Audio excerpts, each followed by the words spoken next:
அம்மா, இன்னைக்கு என்னென்ன செய்ய போறோம்? அதுக்கு என்னென்ன தேவைப்படுது? இன்னைக்கு ரசம் வைக்க போறோம்பா. ம். புளி கரைச்சி வச்சிருக்கிறேன். ம். பருப்பு வேக வச்சு தண்ணி மட்டும் எடுத்து வச்சிருக்கிறேன். ம். வெந்தயம் கொஞ்சம் வச்சிருக்கிறேன்.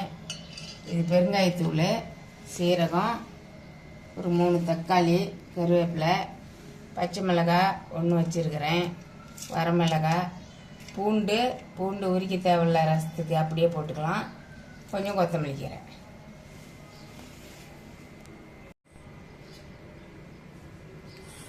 வெந்தயம் கொஞ்சம் வறுத்துக்கலாமா?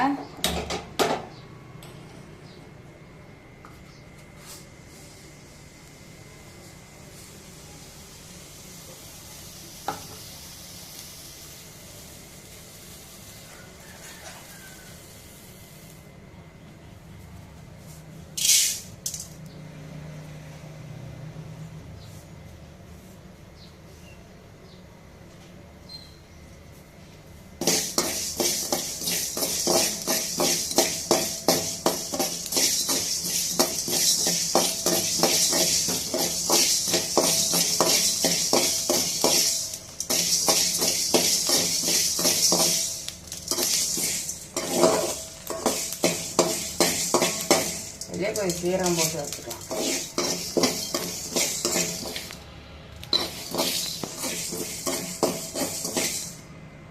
சீரகம், மிளகு, சீரகம், மிளகு, வெந்தயம் வறுத்து.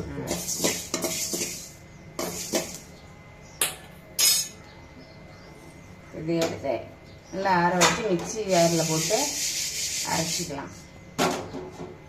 அடுத்து தக்காளி மிக்சியில் போட்டு அரைச்சிக்கலாம்.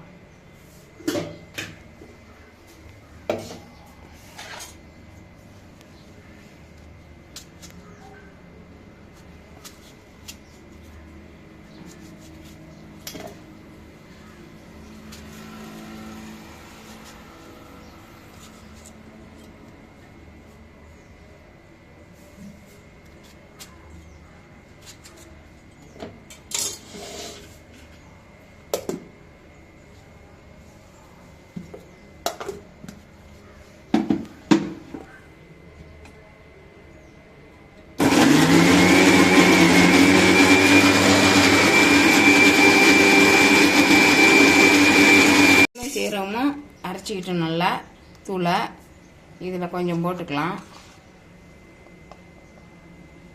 எவ்வளோ ரசம் தேவைப்படுதோ அவ்வளோக்கு கம்மியாக அதிகமாக போட்டுக்கலாம். அதில் கொஞ்சம் கருவேப்பிலை போட்டுக்கலாம், இந்த கொத்தமல்லி கீரை, கருவேப்பிலை, பச்சை கருவேப்பிலை கொஞ்சம் போட்டு அரைச்சிக்கலாம். பூண்டு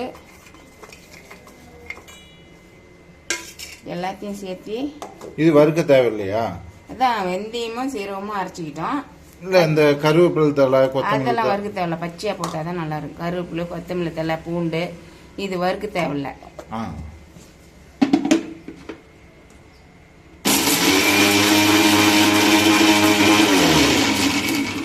இவ்வளோங்கிறதுனால சும்மா ஒரு சுற்று விட்டா போதும். நல்லா மஞ்சிக்கிச்சா இப்படி இருந்தால் போதும். ரொம்ப நைஸாக இருக்க தேவையில்ல. பூண்டு உரிக்க தேவையில்ல, அப்படி தான் தோல் தோலாக தான் இருக்கும். இப்படி எடுத்து ஒரு பக்கம் வச்சுக்கலாம். இப்போ நம்ம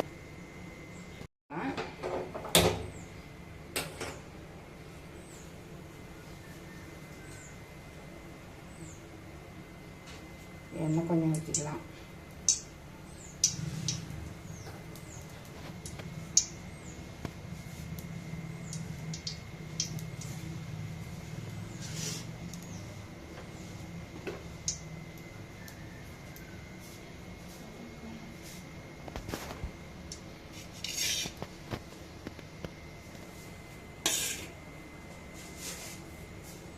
எண்ணெய் நல்லா காஞ்சிருச்சுங்க. கொஞ்சம் கடுகு போட்டுக்கலாம்.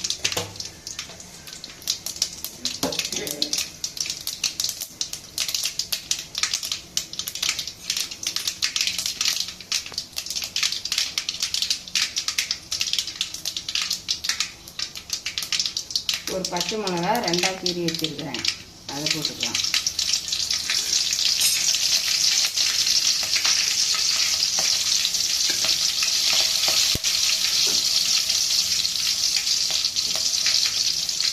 வரமிளகாய், கருவேப்பிலை போடுறேன்.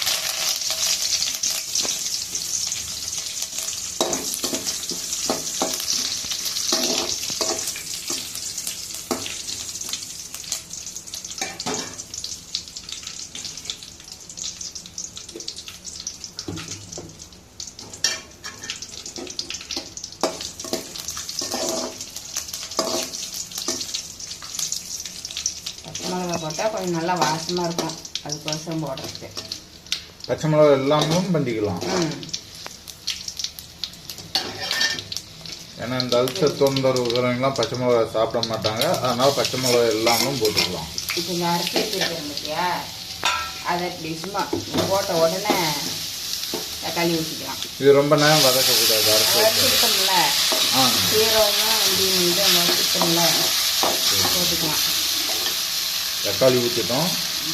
இப்போ வெங்காயம் போடலாம். போயிட்டேன் பெருங்காயம் தான் இந்த ரசத்துக்கு வாசமே.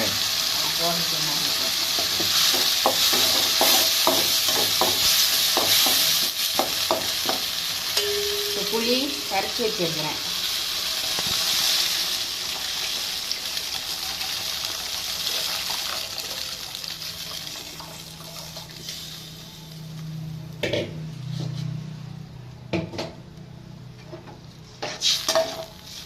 பருப்பு வேக வச்சு தண்ணி எடுத்து வச்சிருக்கிறேன் பார்த்தீங்களா, பருப்பு தண்ணி, அது ஊற்றினா பருப்பு ரசம்னா நல்லாயிருக்கும்.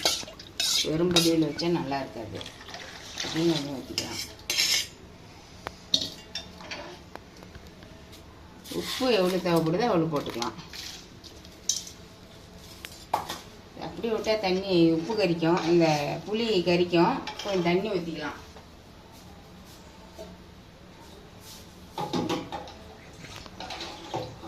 புளி கரைக்கும் போதே தண்ணி சேர்த்து ஊற்றிருந்தா இப்போ ஊற்ற தேவையில்ல.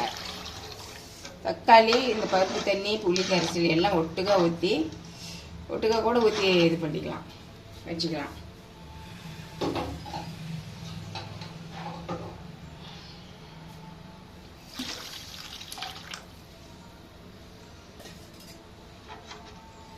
உப்பு புளி எவ்வளோ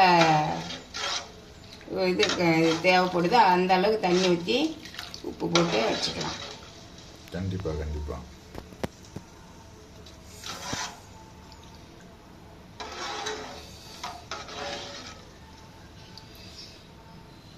இது கொஞ்சம் கொதிக்கணும்.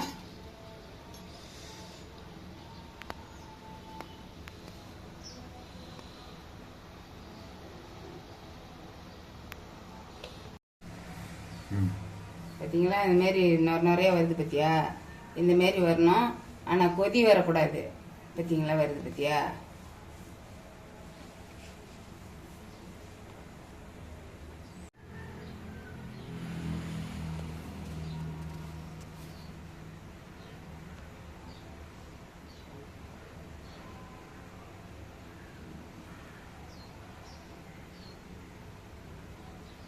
இந்த அளவுக்கு வந்தால் போதும். கொதி வர அளவுக்கு விடக்கூடாது. அவ்வளோதான். கொத்தமல்லி தலை தூவி இறக்கி வச்சிடலாம்.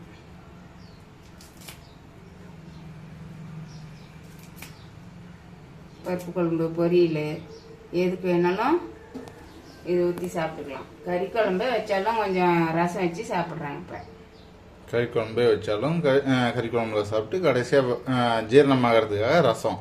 ஆமாம்.